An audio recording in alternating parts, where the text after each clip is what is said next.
Hello दोस्तों, मैं प्रकाश चौहान फिर से हाजिर हूँ आपके अपने चैनल ऑनलाइन सेवा पे। दोस्तों, आप सभी जानते हैं कि जो जून का मंथ है, जून के मंथ में बहुत सी तैयारी करनी है हम लोगों को, चाहे वो चार्टर्ड अकाउंटेंट हो, एडवोकेट हो, अकाउंट फील्ड में वर्क करते हो या फिर ऐसे ऑनर जो अपने अकाउंटिंग खुद करते हो। उन सभी के लिए मैं अगर बात करूं तो आप लोगों को कौन कौन सी चीज़ की पहले से ही प्रिपरेशन करके रखना है, तैयारी करके रखनी है, मैं उन्हीं टॉपिक को लेकर आप लोगों के साथ छोटा सा डिस्कस कर लेता हूं। जैसे कि मैं बात करूं आपके GSTR 1, GSTR 3B, GSTR 4, GSTR 9, ITR, जी हाँ, income tax return, TDS return, ये बहुत सी रिटर्न है जिसकी आप लोगों को तैयारी करनी है। तो इन सभी को लेकर मैं आपको एक एक करके वीडियो आप लोगों के लिए अपलोड करता रहूँगा, ताकि अगर आपके मन में किसी भी प्रकार का कोई डाउट रहता है तो आप मेरी वीडियो को देखकर वो डाउट अपनी क्लियर कर सके। और फिर भी अगर मन में कोई डाउट हो जाता है तो आप सभी से मैं बार बार कहता हूं कि आप हमारे चैनल पर विजिट करें, यहाँ हमारे वीडियो को देखें और जो भी डाउट है हमारे डिस्क्रिप्शन में कमेंट बॉक्स में आकर आप कमेंट करें, ताकि हम आपके उस क्वेरी का आंसर देने की पूरी कोशिश करें। दोस्तों चलिए, ये तो छोटा मोटा डिस्कस था जो मैंने आप लोगों के साथ शेयर किया। अब मैं बात करता हूँ दोस्तों कि जो सबसे बड़ी यानी मोस्ट इम्पोर्टेंट जो पार्ट है ITR से रिलेटेड, वो हमारा बैलेंस शीट होता है और प्रॉफिट एंड लॉस होता है। तो आज के टॉपिक में मैं आप लोगों को बताने वाला हूं कि आप टैली RP9 में बैलेंस शीट को किस तरीके से स्टडी कर सकते हैं। Different type of balance sheet देखने का नज़रिया है टैली RP9 में, आपको वो आना बहुत ज़रूरी है अगर आप अपना बैलेंस शीट तैयार कर रहे हैं या फिर तैयार करने की कोशिश कर रहे हैं।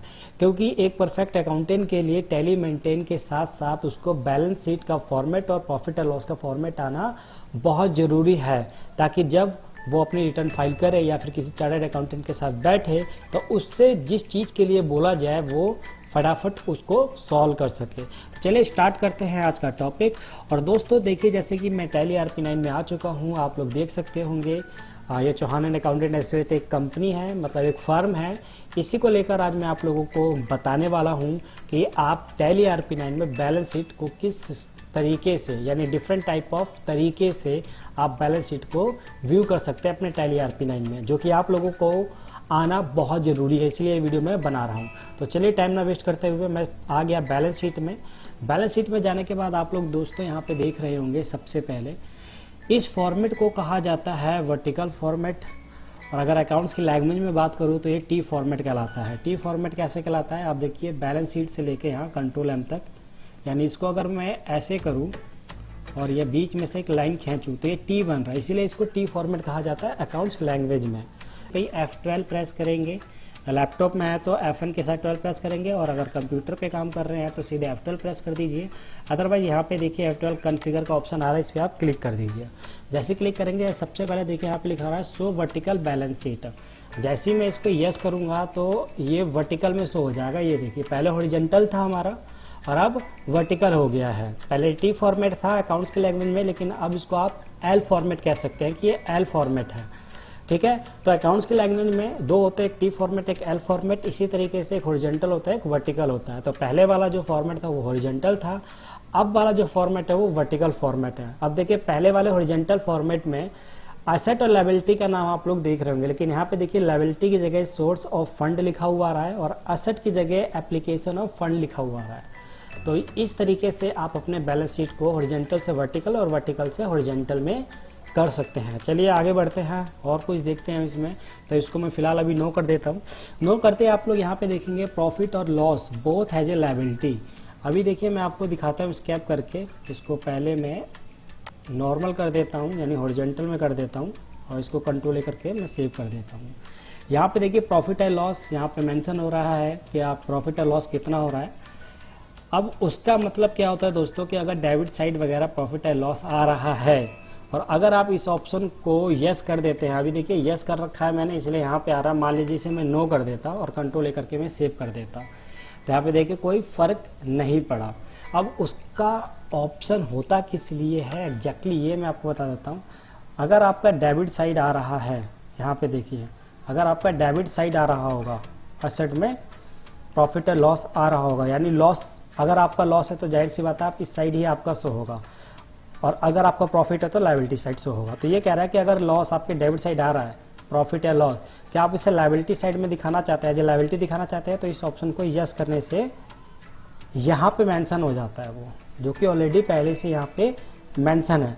आगे देखते हैं इसके अंदर और क्या क्या ऑप्शन है। यहाँ पे देखिए सारे ऑप्शन मैं आपको बताऊंगा, वीडियो थोड़ी सी लंबी होगी, लेकिन दोस्तों ये वीडियो आप लोग पूरे देखिएगा, क्योंकि देखने से और सीखने से बहुत कुछ हमें समझ में आता है, और जो हम सीखते हैं देखते हैं वो कहीं ना कहीं काम जरूर आता है। तो चलिए यहाँ पे देखिए 100% की अगर मैं बात करूँ, अगर मैं इस ऑप्शन को यस करके सेव करता हूँ तो यहाँ पे देखिए अभी परसेंटेज वगैरह कुछ मेंशन नहीं हो रहा।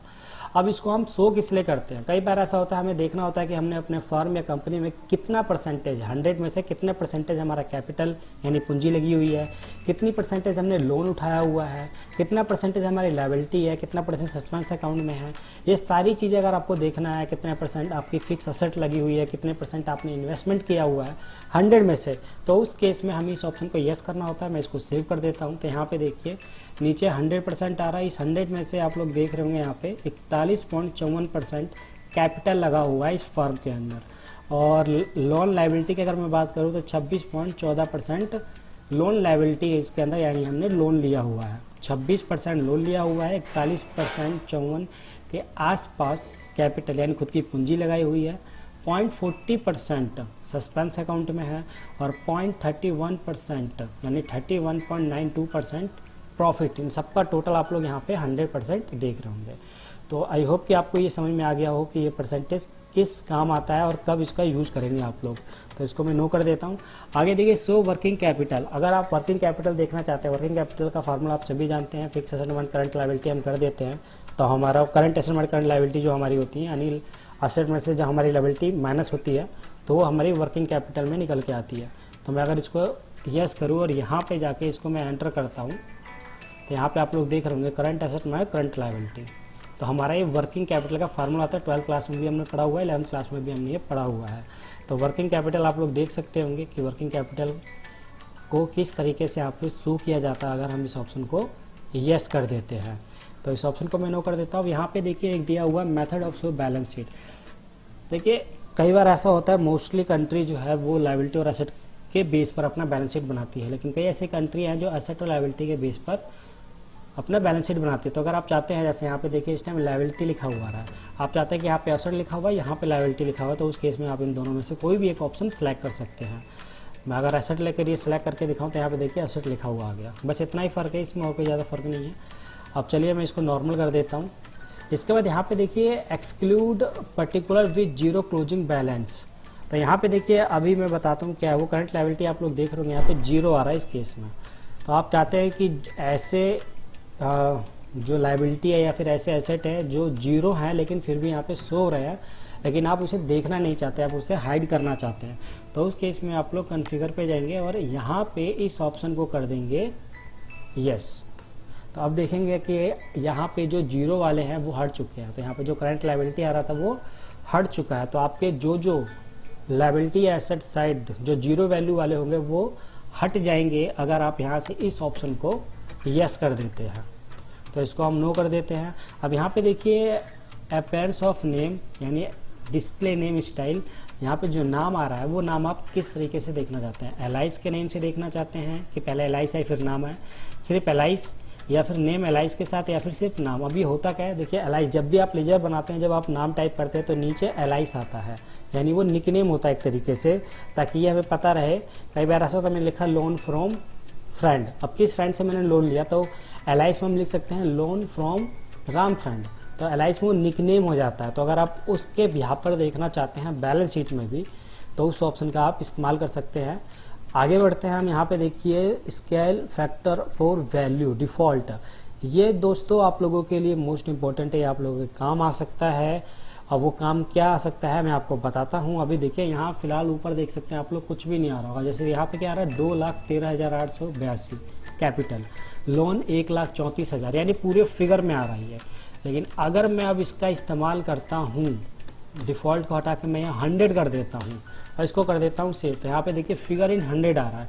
और यहाँ पे आप लोग देख रहे हो कि 2138, तो इसको हम क्या कहेंगे, आप इसे 100 में कन्वर्ट करके करेंगे, यानी फिगर इन 100। यहाँ देखिए 20, यानी यहाँ 20 क्या है, 20 आप कह सकते हैं इसे, यानी 100 में कन्वर्ट हो रहा है हमारा बार बार। ठीक है, यहाँ पे आप कर सकते हैं 213800, यानी ये फिगर इन 100 में पहुंच चुका है। ठीक है, इसी तरीके से अगर मैं कॉन्फ़िगर में जाता हूं और अब इसको मैं कर देता हूं 100 की जगह लाख में, और इसको मैं कर देता हूं सेव, तो यहाँ पे देखिए फिगर इन लाख लिखा हुआ आ रहा है। अब ये कितना हो जाएगा 2.14 लाख, 1.35 लाख, 0.02 लाख, 0.164 लाख, इसको इस तरीके से हम बोलेंगे। तो अगर आप लोगों की कंपनी है या आप लोगों की फर्म जिस भी फिगर में ये मेंशन करना चाहती है, लाख में, मिलियन में, 10 लाख में, 10 मिलियन में, 10,000 में, 1000 में, तो आप लोग यहाँ से सिलेक्ट कर सकते हैं बाय डिफ़ॉल्ट, या डिफ़ॉल्ट ही रहता है।